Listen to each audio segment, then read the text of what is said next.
This is Penelope, and today we're going to be talking about 2022 and what a year it's been. We're going to look back at a lot of our projects that we completed this year, so you guys are going to get to see tons of before and afters.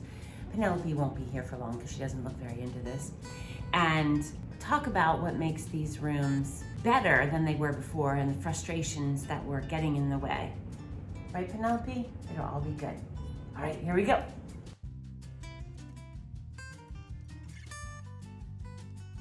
I wanted to take a look back over the year and revisit some of the projects we've completed.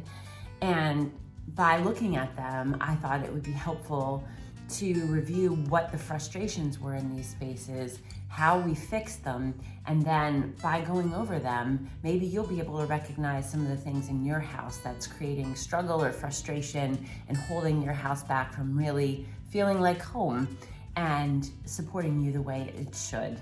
So we're gonna go over 3 different categories today of frustrations, problems, that the way I think about rooms, so that you can have a deeper understanding of the way a house can function and how yours might be falling short. So the first category of 3, I'll just tell you the names of all of them. The first one is reshaping space, or the foundation of the space. The second is redefining space. And the third is the top layer, what I call the top layer. So what actually decorates a room. So if your room is falling short in any of these 3 categories, it's not going to feel good to you. You're not going to want to spend time in it, and it's just going to be frustrating. So the first category, the foundation, if there's a problem with the foundation of your, not the literal foundation of your house, but the way that your room is shaped, that's the foundation of how that room or space will work. And that's when we come in and we help you rethink or reshape that space. If your room has this problem, you'll know by the way that you feel in terms of the rooms around it don't relate well to it. It doesn't feel like your house has what we call flow. There's not a lot of relationship between spaces in your house, and it feels sort of blocky.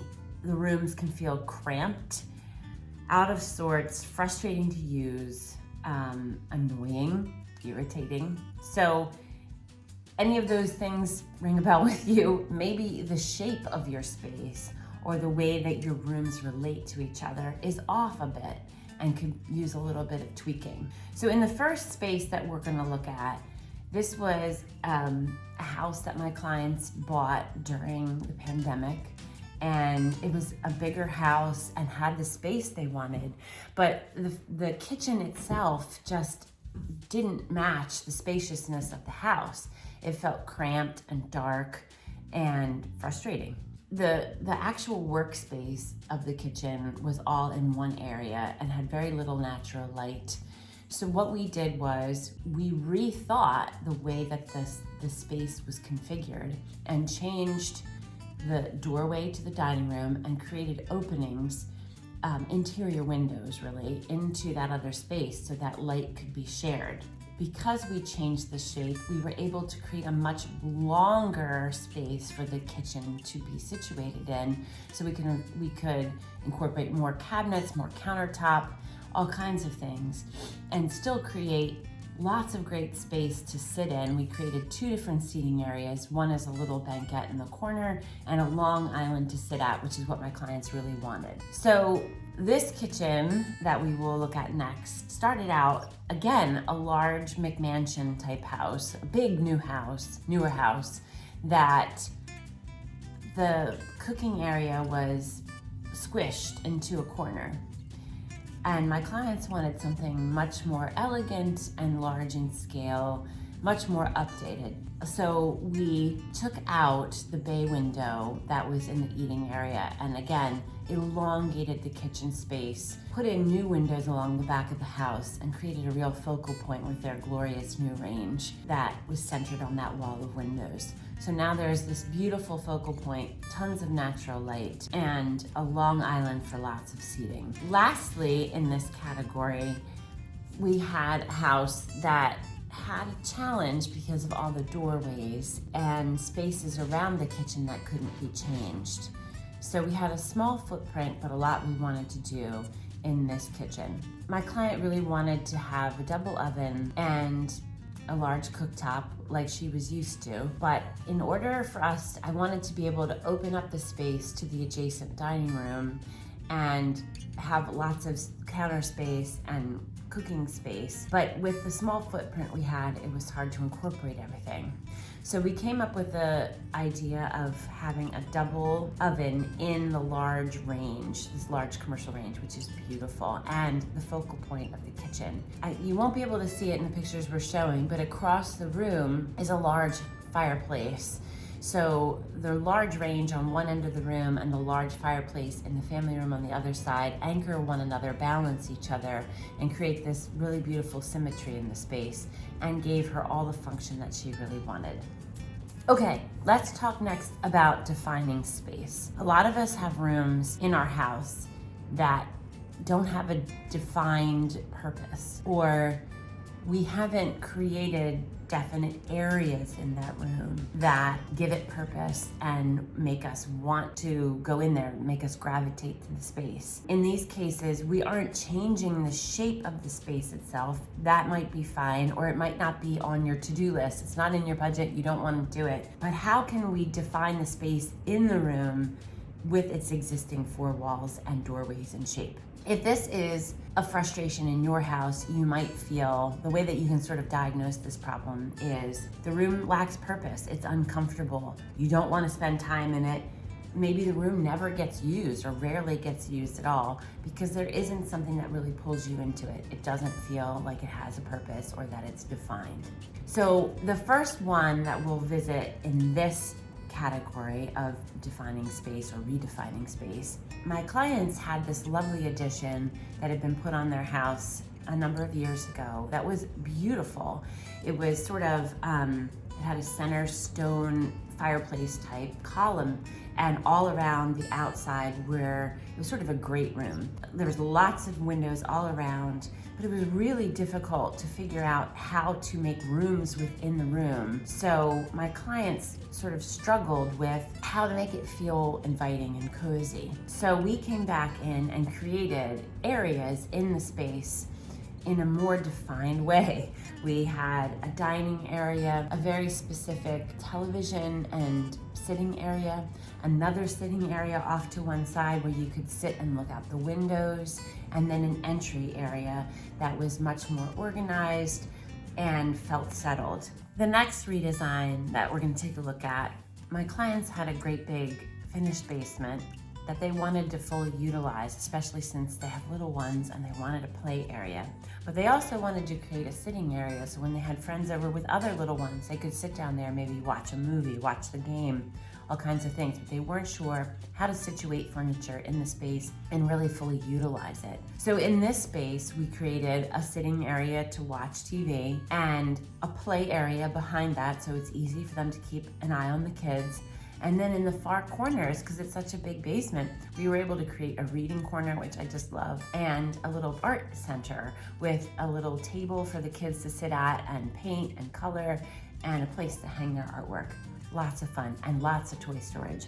So much fun to do that project. The next one is another finished basement that my client wanted to be able to utilize when her kids and grandkids came over. So again, we created a space for family to hang out in with a big eating area if they wanted to be down there, or just working on, again, art projects for her grandkids. So a nice table with a banquette, big wall of storage for toys and books and all kinds of things. On the other side of that is the sitting area with a new gas stove, which is great when she loses power to add extra coziness when they do have power. Just a really sweet sitting area, very cozy. And in the back, we created a home office for her so that she has her own space to work on things for her company and pay bills and everything. It's a very lovely spot in which to sit and do work. The next one that we're going to do is a space that really didn't have a definition. My client had a dining room but didn't need a dining room, didn't use a dining room. So really the space had sat empty for a long time.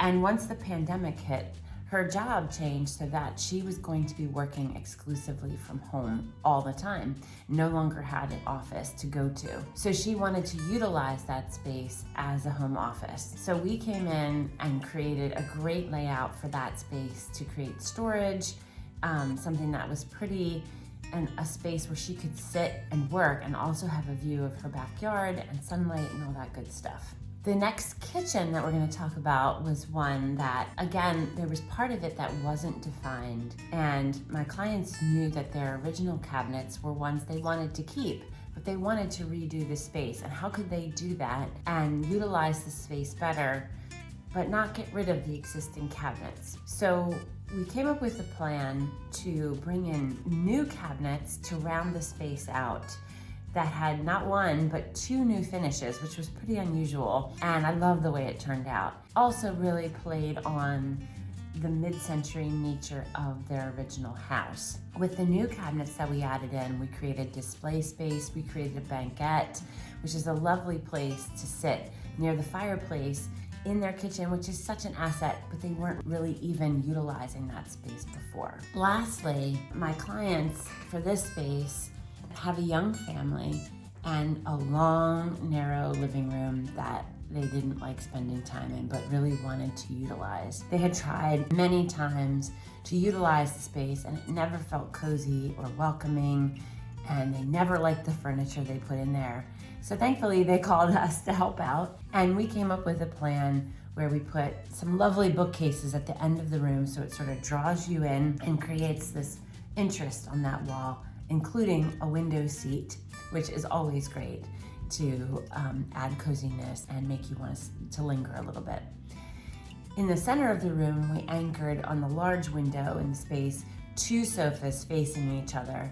And we knew that the family wanted to spend time in this room, not watching TV, but reading and visiting with each other, just hanging out right off the kitchen. So we faced the couches towards each other. So it's a very intimate seating area, very cozy.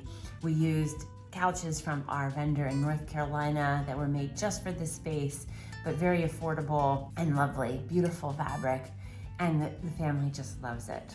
Okay, so our last category is what I call the top layer. Top layer. And this is all about decorating the space. So your space has the right shape, it has purpose, but it might just feel blah, dated, drab, disappointing. So if you feel that way about your space, maybe it's time for a refresh, or adding that top layer, reworking the finishes in the space so it feels good to you. You want to spend time in there. The first one we're going to talk about with this one was 2 guest rooms that my client had that she knew it was time for a refresh. They were fine, they were functional. The furniture for the most part was in the right place, and the pieces were pretty okay. The pieces were what they were, but we just needed to add that top layer and make it all come together with the right color palette, some beautiful fabrics, some window treatments, some lighting, all that good stuff, so that the spaces really look beautiful, maybe like a hotel room or an Airbnb where you want to spend time. The best thing that she wants for her guests that come to stay, her family that comes in from out of town. The next one was a laundry room that my clients use all the time, of course, for laundry and for food storage with the fridge they have in there, the fridge freezer. But it's also really the place where everyone comes in their house. Nobody goes to the front door. This is sort of the foyer to their house. And they wanted it to be beautiful so that when people come over, it's actually welcoming and beautiful, even though it's just a laundry room. But it's not just a laundry room anymore. We started with a beautiful farmhouse sink as our focal point. The flooring in here was going to remain the same, so we reworked the space around the color palette of the existing floor, bringing in beautiful gray-green cabinets, a new countertop, and the farmhouse sink. And now it looks totally different, even though the layout is the same. You're in the middle. As I was saying, so this room came together around the beautiful sink, color palette and all that, and it no longer looks like just a laundry room, but it is a wonderful place for guests to enter their home, and it's a great place to do laundry. It's beautiful. Lastly, if you remember the kitchen we did in the previous section of this video with the long counter and the beautiful windows and glorious range in the center, the other rooms around the kitchen started to look a little lackluster after the kitchen had been done and looked so beautiful. So it was time to rework those rooms and just bring in a different look for them, refresh them, move the furniture around a bit. And since the whole downstairs was being repainted anyway, we changed the palette up a bit and just gave those spaces a new look. We reconfigured seating areas, added lighting that was so lacking, styled the spaces and gave them a new look and really made them work better for what they are used for. Now the family wants to spend time in them and they are an asset to the downstairs of the house. All right, everybody, this is Penelope. This was our review of 2022 rooms that are frustrating and all the ways that we can fix them. Thanks so much for watching. This was a long one, but I hope you got a lot out of it and learned something that could help you in your own house. All right, Happy New Year and all the best in 2023. Right, Penelope? Oh yes, that's right.